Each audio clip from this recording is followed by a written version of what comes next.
Already I was having experience of 4 to 5 years only, so I was already having around 20 plus means you can consider it was already 250+% hike on IT people who are trying to achieve their career, or they are just trying to find opportunities into IT so that they will get idea. So see, whenever you are coming from non-IT to IT, so it seems like if you see it seems difficult that. Hey, hello everyone, welcome back to the channel. This is Praveen here. I hope you guys are extremely doing good. So guys, many of you have asked भैया कि कैसे non IT से IT में आना है, how you have to actually grab any opportunity, right? So I have one of the very special guests. We have Poonam with us, and she is basically a non-IT engineer who has recently transformed her career into an IT engineer, and she had many offers while this journey, and it will be really helpful for you all because many of my viewers are freshers as well as experienced people who are literally trying hard to change their domain. And also we will see how a Salesforce development can be done with various other opportunities, right? So Poonam, first of all, thank you for coming onto my channel. So give you a small introduction and then we'll start this journey. Sure. First of all, thank you for planning this session, because I was also excited to speak with you around this Salesforce and all. So I will give my quick intro. I'm Poonam Patil. Basically, I'm from 𝗪𝗲𝗪𝗁, Maharashtra. I have 6+ of experience into Salesforce development only. So I have started my career journey from Accenture as a fresher, and now currently I'm working in a Fujitsu as a senior Salesforce developer. So yeah, that's my quick intro. Great. It was really very quick. So Poonam, tell me something, like I'll directly jump onto one of the very important questions. So tell me, Poonam, how from a non-IT background you have directly jumped into Salesforce, and why only Salesforce? Okay. So if you see my journey, so I have done my graduation into civil engineering. So obviously earlier it was not decided that I want to pursue my career into IT.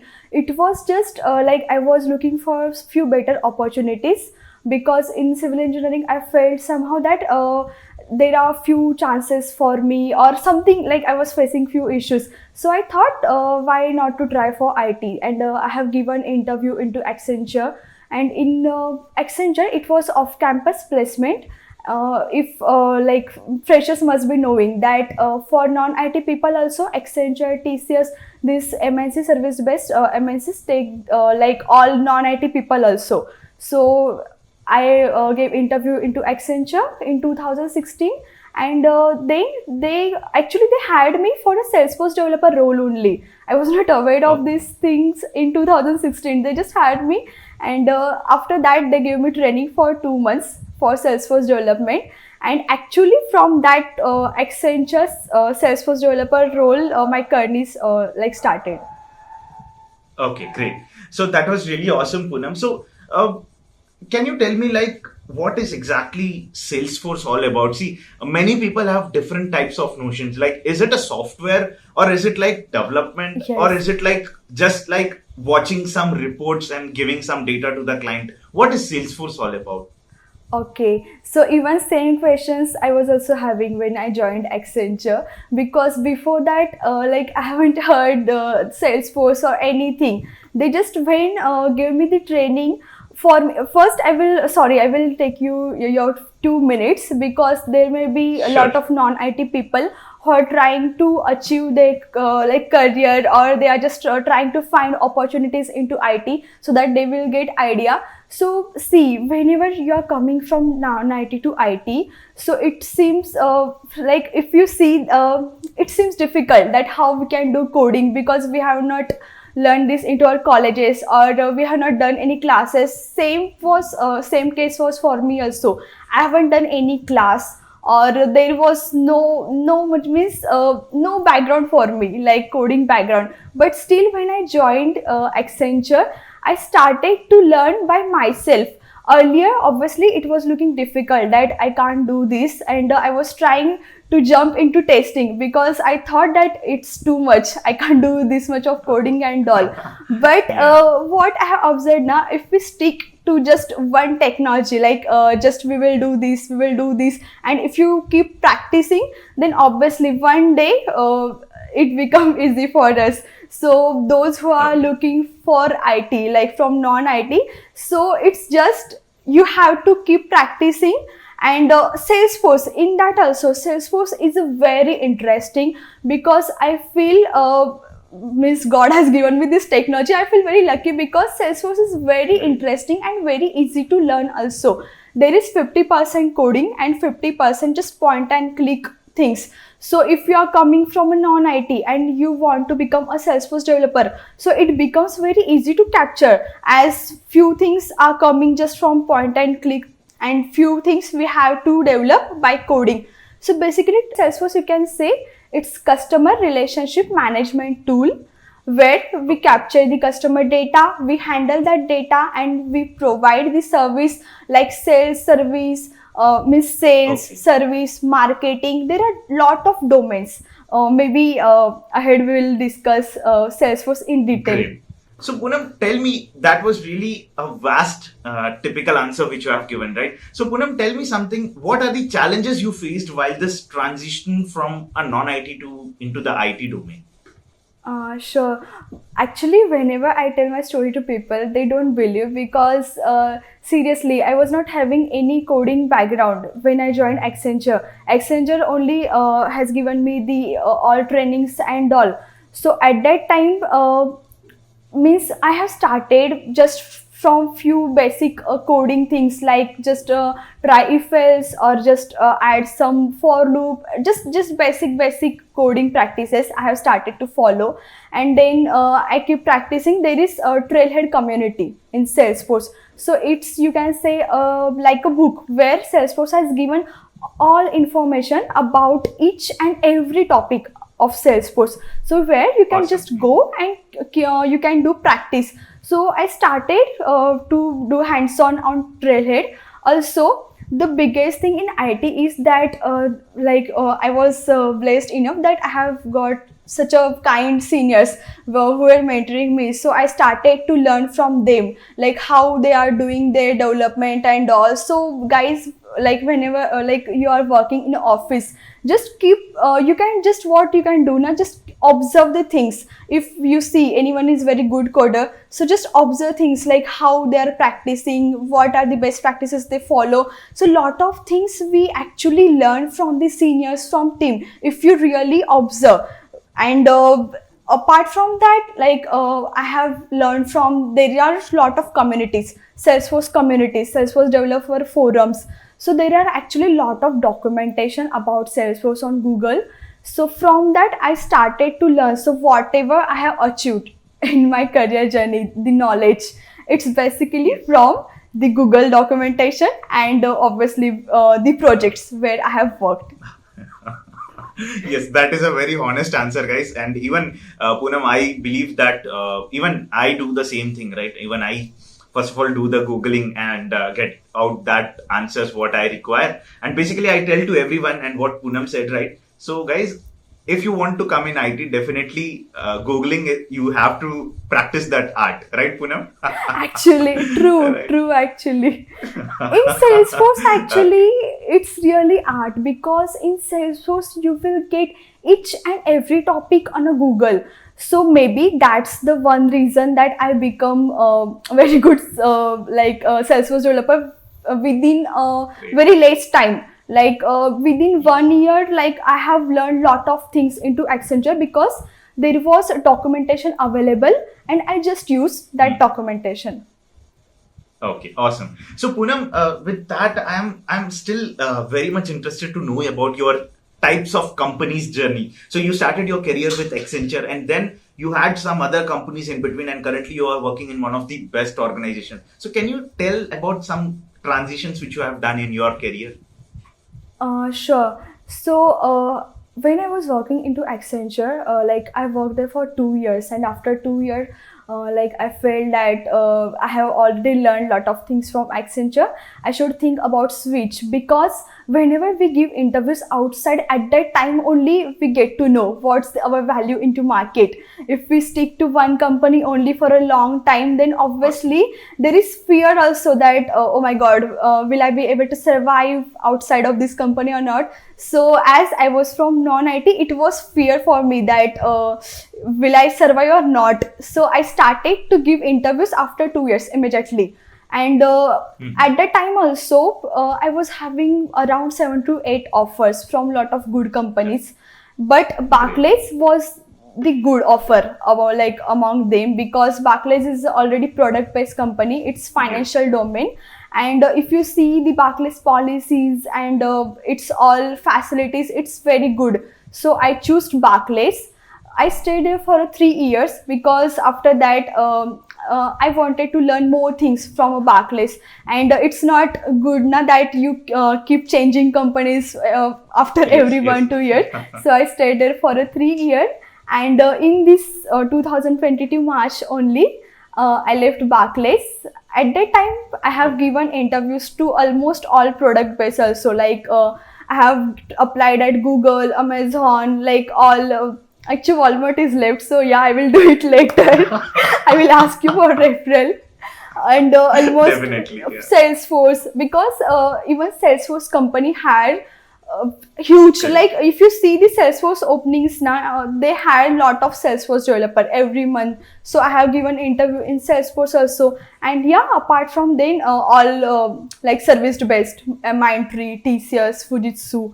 So my experience about the interviews is, when you apply for a product base, like when I mean to say product base into FANG first, Amazon, Google like this, or Salesforce. So they have 5 to 6 interview round. And in Salesforce, in FANG only they ask a DSA, but apart from that Salesforce or other product based company, they will not ask you any DSA related question. They will ask you only and only Salesforce. So it was little difficult to crack this product base related to FANG, because they ask DSA. But the Salesforce or Goldman Sachs, JP Morgan, like the bank related companies where I have given interviews, product based companies, comparatively I felt those were easy for me, because they have asked only Salesforce related thing. And around service based, if you ask, I feel it's very easy comparatively to crack service based interviews. Awesome. Because they ask only, they have only 2 rounds, and the interview pattern is also quite repetitive for service based. Okay, that's awesome, Poonam. Right, even I feel whenever you have told about this, right, how your journey was, I feel it resembled somewhere to my journey, right? So even I also feel for DevOps the same pattern is followed. For top product based companies, there will be DSA and little bit of coding rounds. But yeah, at the end, where we are placed and how much we are happy is what matters. And you have proved again, Poonam, with that.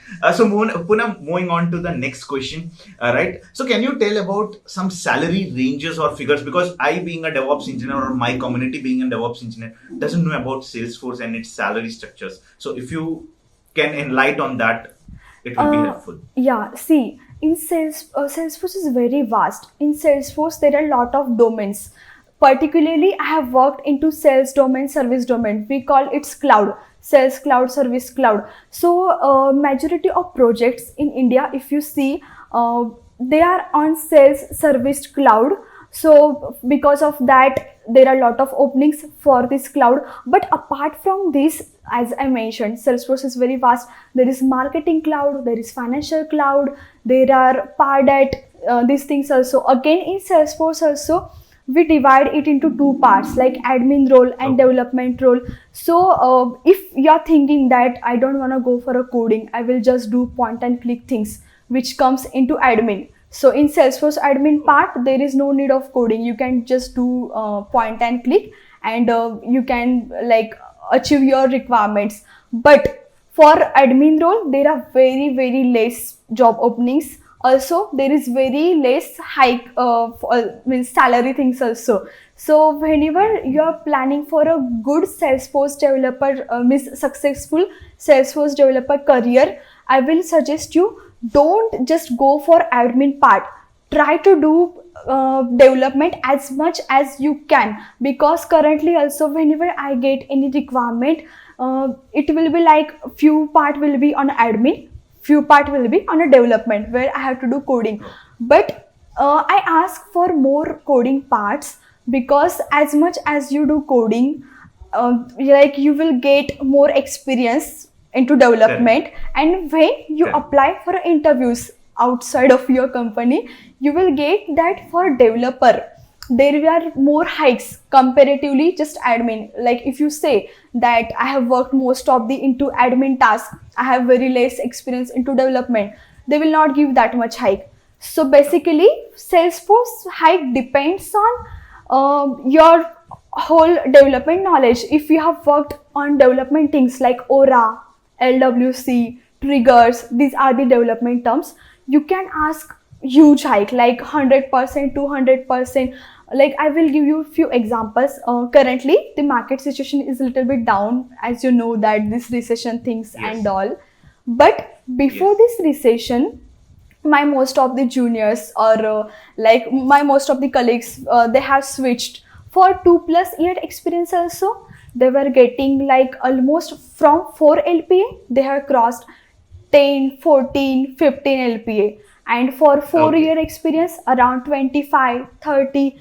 So yeah, so yeah, it's depend on your development knowledge. Awesome, awesome. That's the last figures have fascinated me to know about Salesforce more. So I think even my audience will be more fascinated towards this. So Poonam, I think one last question, like it is triggering in my mind, so I will ask for that, right, on your comfortability. So how much hike did you got from non-IT to IT or this entire transition? What do you say about your own figures in terms of the package or the complete CTC? Actually, not about me. If you see the overall Salesforce developer hike ratio now, I'm saying about good Salesforce developer who have worked into LWC or trigger as much as development part, what I'm explaining. Okay. So if you have worked on this part now, definitely you will get a very good hike. Like when I was in Barclays, like I can tell, it was around already, I was having experience of 4 to 5 years only. So I was already having around 20 plus, means you can consider it was already 250+% hike comparatively to my Accenture. In Accenture I was having only 4.5 LPA. So I have jumped in this. Great. That was a huge jump actually. So yeah, again, awesome. I told you, it depends on the in which cloud you're working and how much you have worked into development. If you have worked a lot into development, so you can ask for more hike. But if you are stick only just admin part, because there is misconception into market that Salesforce does not require any coding. There are only admin roles. So I agree, there are admin roles. Even I was thinking that. No, I agree. I agree that there are admin roles also where you will not require any coding. But again, then you can't expect the such a salary, or you can't expect such a hikes. Great. That was really awesome, Poonam. Right. So guys, whoever is watching the podcast till the end, I hope you have got good insights. She has also told some of the development areas like triggers and some other things she was talking all about, because I am not from Salesforce. I think if anyone wants any more further information, you can directly reach out to Poonam. I'll share all the links, LinkedIn contacts, everything in the description. So just check out that. And again, thanks Poonam for sharing all your experience, all your knowledge. I hope everyone will like the video and subscribe to the channel, and definitely share it with your friends if any of your friends are trying to do a Salesforce developer domain, right? So that was nice talking with you, Poonam. And I will really just give one last advice who are looking for switch into Salesforce domain. So as I mentioned, Salesforce is very vast. There are sales domain, service domain, marketing domain, pardot, like there are a lot of things. So and apart, like in this domain also, if you consider marketing, cloud in Salesforce. So it will require different kind of coding, which I really don't know. I just do our Apex coding and all. So it again differs a few things. You can say differ from just one cloud to another cloud. So you can just check which is in the best scope, and whether you are liking coding so much or not, and how much you are comfortable with this development or 𝗪𝗶 which I mentioned. So as per that, Yes. you can choose your domain and just learn from Google. There is lot of documentation on Google. So just learn it, and again, if you really practice about Salesforce, like if you do trailheads and all, so obviously you can become a successful Salesforce developer within very less time. Like I have seen few cases who are who have achieved this knowledge in 3-4 months only. So it's not that you it will require 1 year, 2 year. So it's up to you, like how much you are taking effort. And yeah, wish you all the best, like who want to do career into Salesforce. Great. Thanks, Poonam. It was really nice talking to you. The way you have expressed is really awesome. And you are very, very, a true, genuine supporter to the Salesforce community. And definitely, my DevOps community will get some benefits out of your talk. Right. Again, a very thanks to you to come on my channel. And thank you all for watching this video. Subscribe, share, and like. Yes. Thank you. Thank you.